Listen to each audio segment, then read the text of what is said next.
السلام علیکم اساتذہ کرام، والدین اور طلبہ۔ آج ہم اکیڈیمک سپر اکانومی 5+ کا صفحہ نمبر 22 کھولیں گے۔ چلیں جلدی سے صفحہ نمبر 22 کھولیں۔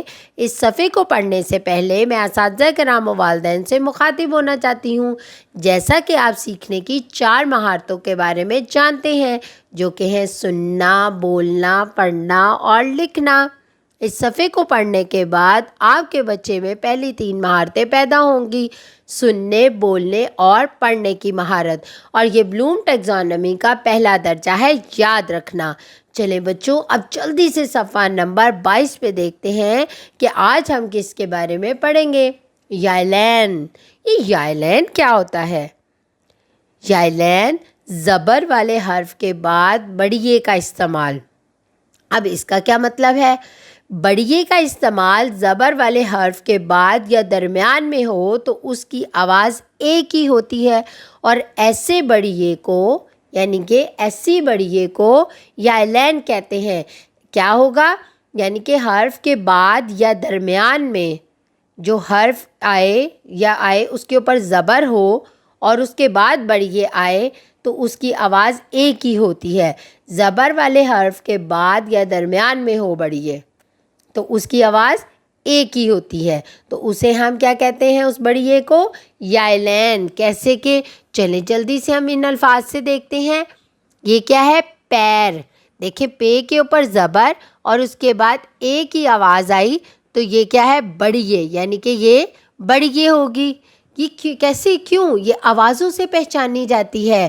جیسے کہ یہ کی آپ کو پتہ ہے چھوٹی شکل ایک جیسی ہوتی ہے، چھوٹی یہ کی اور بڑی یہ کی۔ اب اس کی پہچان درمیان میں کیسے ہوگی؟ آواز سے۔ اگر تو اے کی آواز آ جاتی ہے تو یہ بڑی ہوگی، اور اگر ای کی آواز آ جاتی ہے تو یہ چھوٹی یہ ہوگی۔ اور جب اس نے کہا ہے کہ زبر والے حرف کے بعد اگر بڑی آ جاتی ہے تو اے کی آواز آئے گی تو یہ کیا کہلائے گی؟ یائلین۔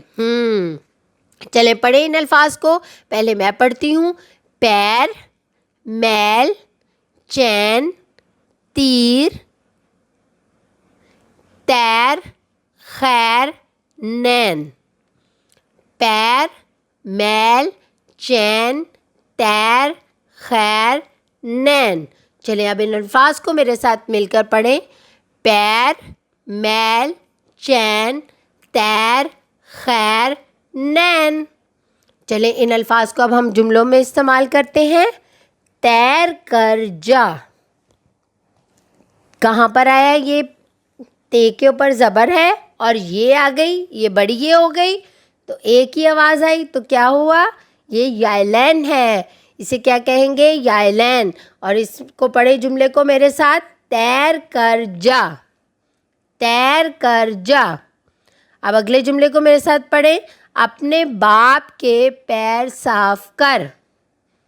چلیں سب مل کے میرے ساتھ پڑھیں۔ اپنے باپ کے پیر صاف کر۔ ان جملوں کو دوبارہ پڑھتے ہیں۔ تیر کر جا، اپنے باپ کے پیر صاف کر۔ اساتذہ کرام، والدین اور طلبہ، آج ہم نے یائلین کے بارے میں پڑھا اور سیکھا۔ اس طرح آپ اپنے گھر میں اس کی مشق کریں اور دہرائی کریں۔ اس کے ساتھ ساتھ اپنا بہت سارا خیال رکھیں اور جڑے رہیں منور پبلشر کے ساتھ۔